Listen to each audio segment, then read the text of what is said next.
This is a production of WKNO Memphis. Production funding for Behind the Headlines is made possible in part by the WKNO Production Fund, the WKNO Endowment Fund, and by viewers like you. Thank you. Superintendent Dorsey Hobson on pre-K, consolidation, and education reform tonight on Behind the Headlines.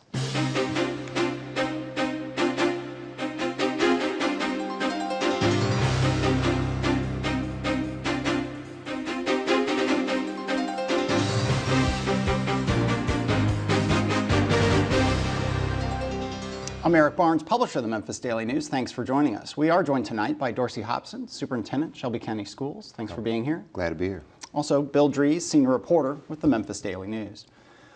We come here and I'll start with, you've been 2 months into the job, somewhat officially. I guess you just signed a contract recently, but the new school year, the kind of historic consolidated school year. Right. What have you learned in 2 months of school being open?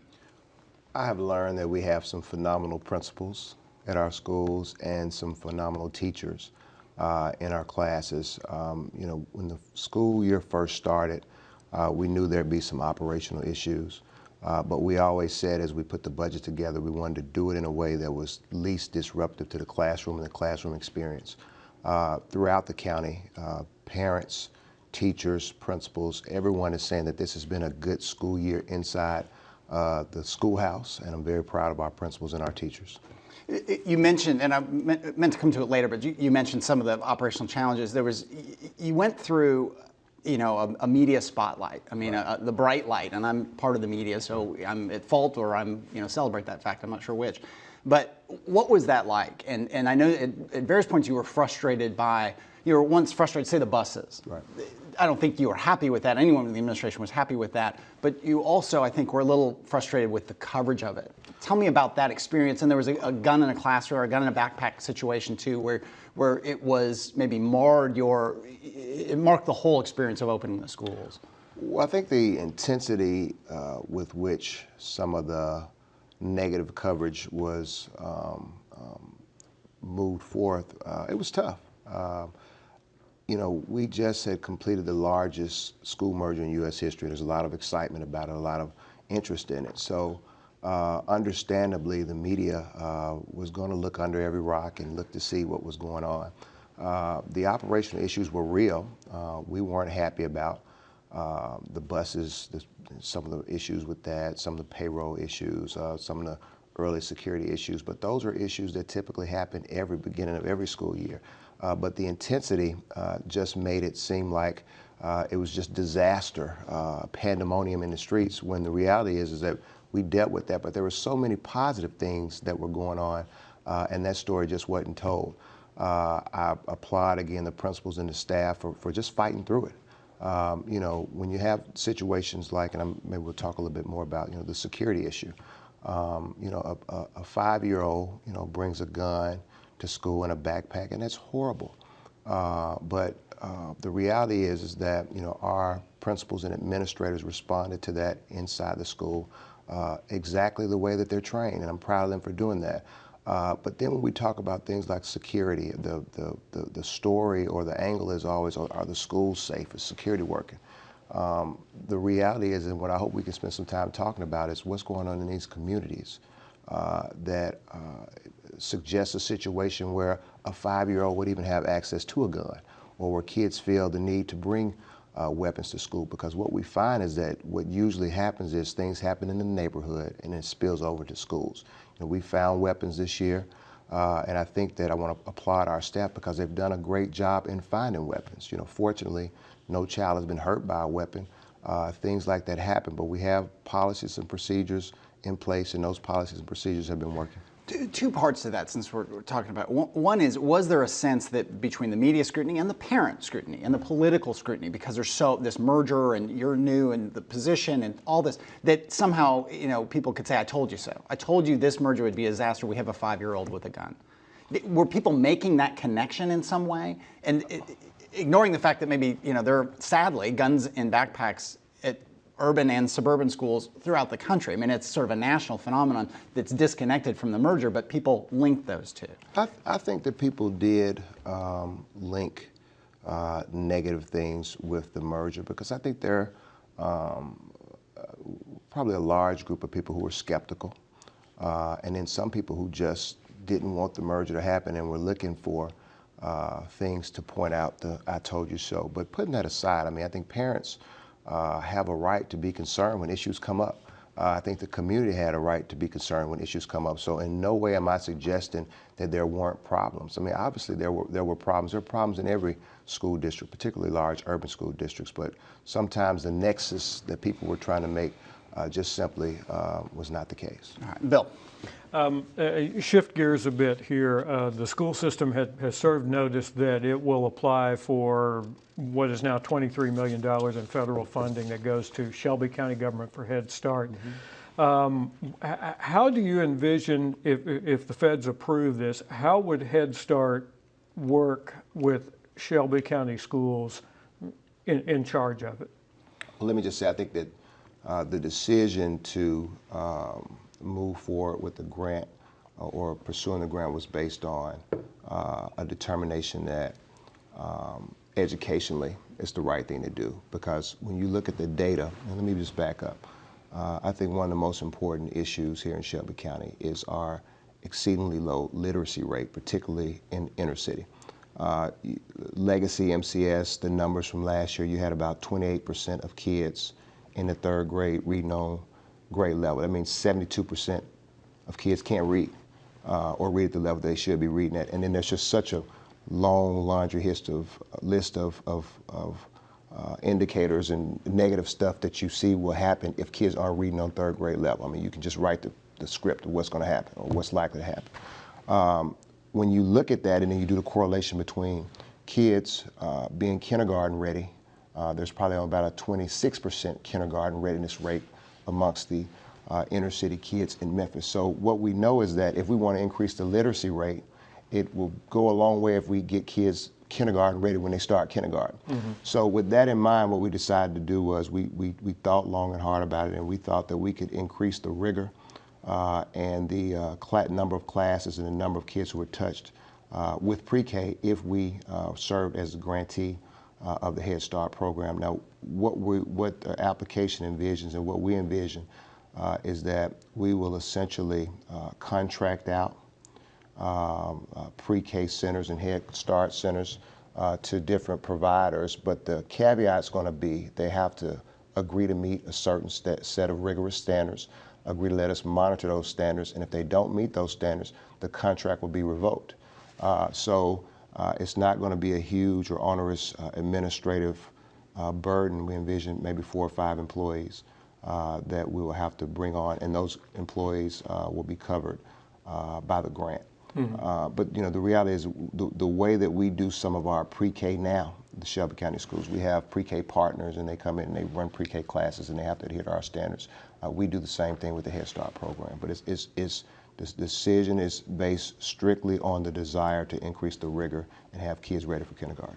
And $23 million, I believe you and your staff have anticipated that will cover the startup costs, because the last thing you want is something that's going to add to what you need in your budget. You know, the flip side and the debate, you know, kind of my internal debate and the debate with the staff was, look, we've got so many things that we need to tighten up. Do we need to bring on something else? I mean, we talked about buses and we talked about other issues. So when you're in a mode of refining and fixing, you know, you don't want to take on another huge administrative task.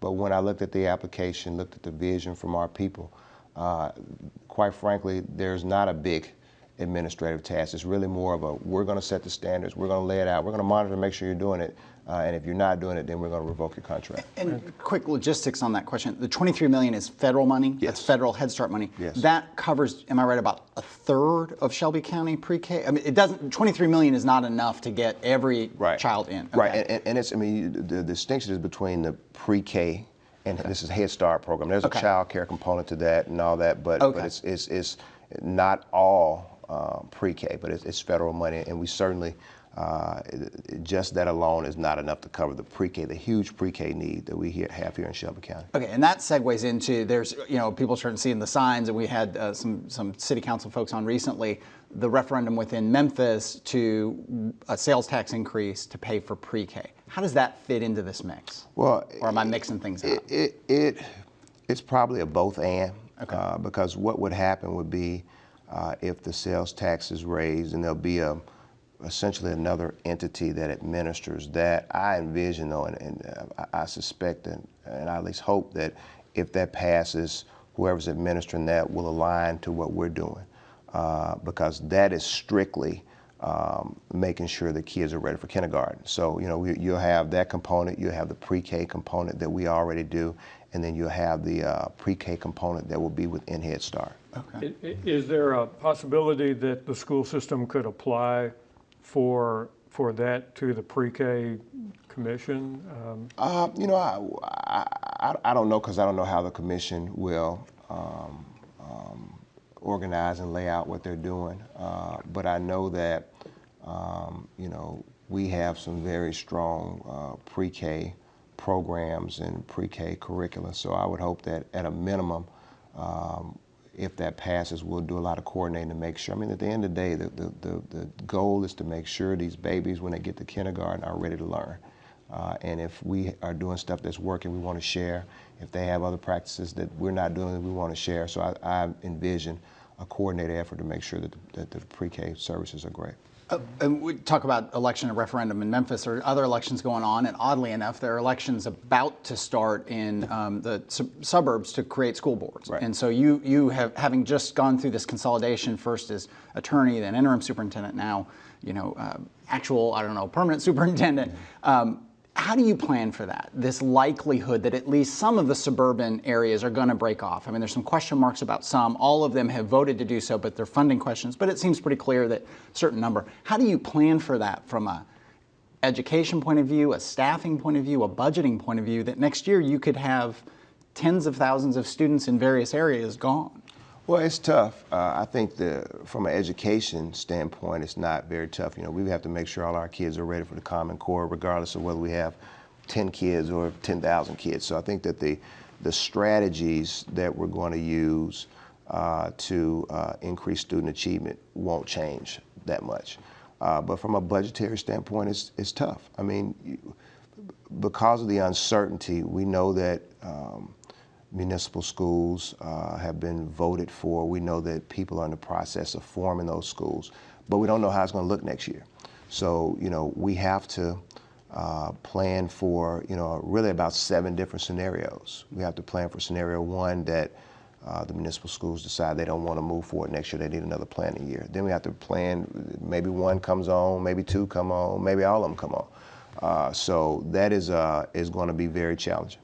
When you look at that, I mean, are there scenarios where people have talked before about the Shelby County schools providing services, where busing or food services or special ed? I mean, is that under discussion that might be provided to some of these municipal schools? There was some discussion early on, but I think that as we've moved forward and some of the talks have happened between the county commission and the municipal schools and their negotiations, I'm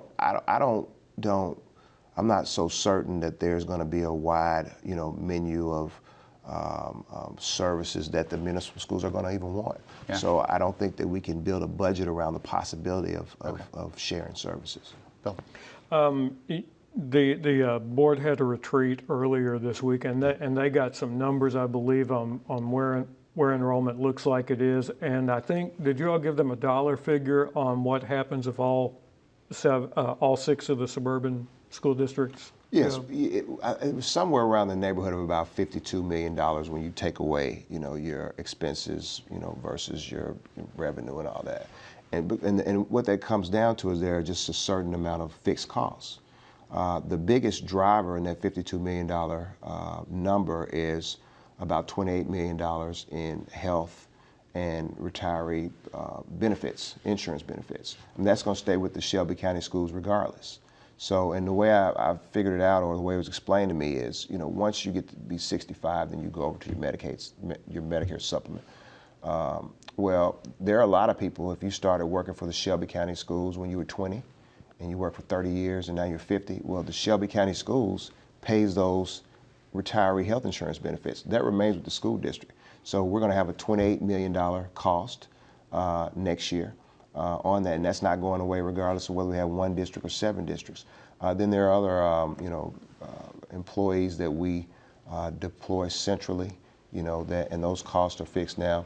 There will certainly be a reduction in staff, associated with, when the municipalities break out. But then those hard costs, the OPEB liability, the insurance costs, those costs are going to remain.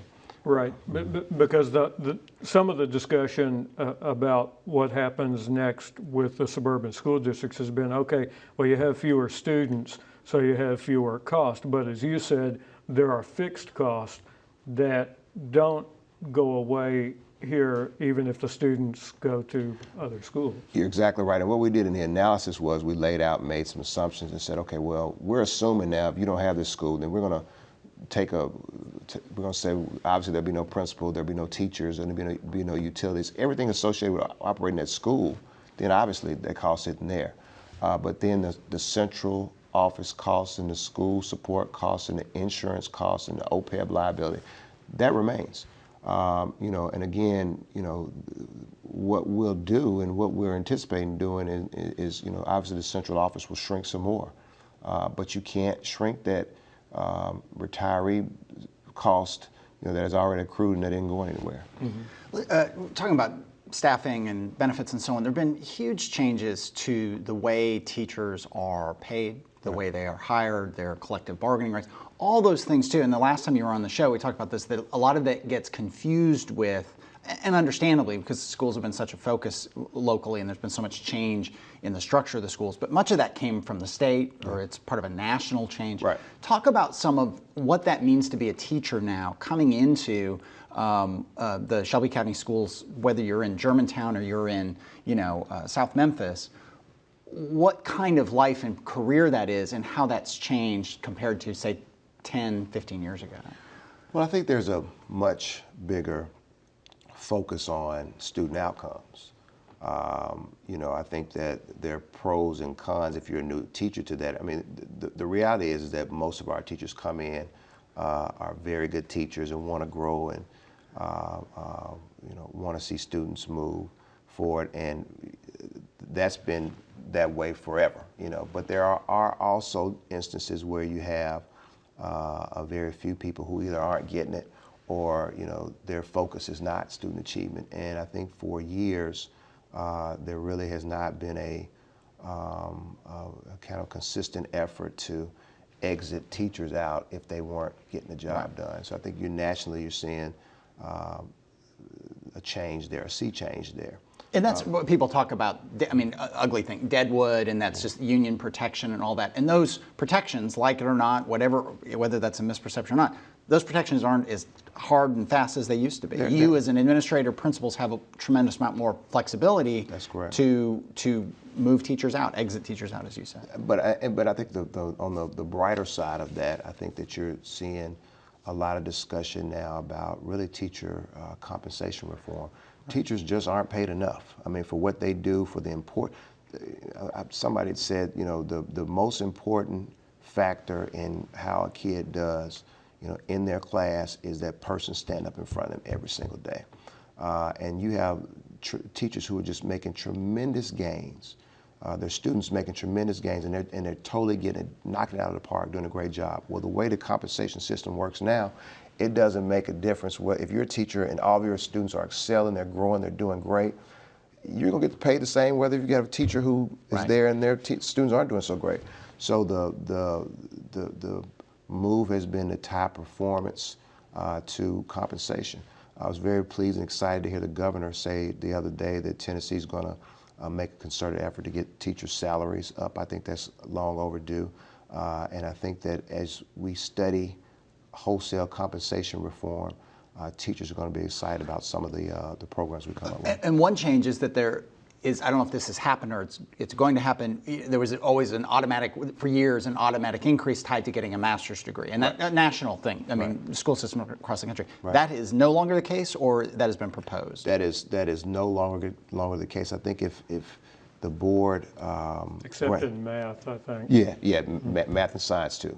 But we grandfathered in teachers who are going to have their master's or advanced Sure. degree by 2014 because we didn't Right. want to penalize people. But moving away from that automated Yes. back to outcomes. And you know, the analogy that I used and that I understood was, you know, you could get a master's, you know, in woodworking and teach English, and there's just no correlation between the master's and student outcomes. So I Right. think it was probably a smart thing to move away from that. Another sea change in I think in compensation is the growth in charter schools, and charter schools in Memphis mean a lot of things. There's the ASD, the state-run charter schools, and the state-run district. Chris Barbick, who's been on the show and who you know obviously well. There are charter schools that are independent charter schools, and then there are the innovation zone schools that you all run that are charter-like, I guess. A lot of those, they're certainly in the ASD, they have the ability to pay quite a bit of money. I mean, and they try to attract the best and brightest and put money in front of them. Right. That's great for teachers. That maybe kind of, you like that in theory, but it makes it hard. You've got a competitor for your best and brightest. Right. Is that a good thing ultimately? Well, I think that's, you know, another reason why we had to change our compensation model. You know, that was another factor. If you have, you know, your superstar teachers are constantly being lured away because someone else can pay them more money, then if we want to compete and make our district great, then we have to have the tools and the resources to keep our superstars. So, you know, competition generally is a good thing. You just want to make sure that we have a level playing field in the competition. Bill. And another part of that has been that the ASD has been able to do that in part because of Race to the Top funding that the state got, and the ASD, we should point out, is a district whose goal is to turn around these schools within a 5-year period. Yeah. But what happens when that money goes away? And I think that's tied to what the governor is talking about. What are the challenges when all of this extra funding that is in the name of reform runs out, because I think a lot of it does have an expiration date? No, I agree. I think the challenge is, one of the big challenges is you have to make sure that, you know, you're coming up with models that are sustainable even in the absence of an infusion of cash. You know, you mentioned the iZone. I mean, you know, our iZone, you know, outperformed the ASD and most school districts in the state, and we used a lot of extra cash to help get that up and going. I mean, some of the strategies, obviously, you know, extended day, things of that nature require more money. But at the end of the day, what we found is having a great principal, giving that principal the autonomy to select their staff and being able to compensate those teachers a little more has been very successful. But as we move forward and funds dry up, you know, either you're going to have to do more with less federal dollars, or you're going to have to build in your budget and make, from our standpoint, it's going to have to be a district priority to come up with ways to support those schools, not using additional dollars or not using federal dollars. Across all of the different things that are going on inside the school system, outside of the school system, is what seems to be a very dramatic infusion of new teachers, some who are from here, some who are not from here, who are coming here with the teacher residency programs. What impact do you think that has had on local education as a whole in Shelby County? Well, I think it's been positive. You know, I think, you know, we recruit some of our teachers through Teach for America, other organizations. I mean, the reality is, though, is there's a perception that you know, we have just this high number of teachers who come from other places. The percentage of outside teachers is relatively small. But I think that when you have people come from different places, bring different perspectives, you know, different resumes and different life experiences, if you will, and then also come with the willingness to work in some of the toughest schools, I think it's been a positive impact. What about principals? I think before the show you were saying principals you've learned are the most important key here. I mean, the teachers obviously too, but what about teachers, principals hiring, incentive pay? Is there a sea change there too? Yeah, well, you know, one of the biggest changes to this year, we had what we call mutual consent. In other words, principals had the autonomy to hire who they wanted to hire. You know, if a teacher's going to be in a building, the teacher has to want to be there and the principal has to want to be there. Because in the age of accountability, you can't hold someone accountable for their team if they can't pick their team. So I think just giving principals the right to pick who they want to pick is different. I mean, it used to be, you know, you may get moved around for a number of different reasons. The principal may show up one day and somebody's in their class who they never, or in their school they never even met. So I think that is huge. We're also looking for ways to grant principals more autonomy in a lot of different ways. So I think that's a huge sea change as well. And just a minute left here, and we could do a whole show on the Common Core. But Common Core, the new national standards, certainly the schools here have embraced them, implementing them. There is this kind of undercurrent of concern, mostly among it's become kind of a Tea Party issue, a conservative issue. What would you say in 30 seconds that would try to allay some of the fears that these folks have about the Common Core? I would just say that, you know, our students, as the global economy changes, they're not just competing with the person sitting in the desk next to them. They're going to be recruiting, they're going to be competing nationally and internationally. So to the extent that we have determined that there's a certain set of standards that show, okay, here's what our kids need to know. I mean, and not just from a testing standpoint, but here's something that's going to show or ensure that our kids are learning how to critically think, learn how to analyze, learn how to write properly. When you have a set of standards like that, it's really a good thing. All right. Well, thank you for being here. Congratulations on the new job. I should have said that at the outset. Thank you, Bill. And thank you for joining us. Join us again next week. Good night.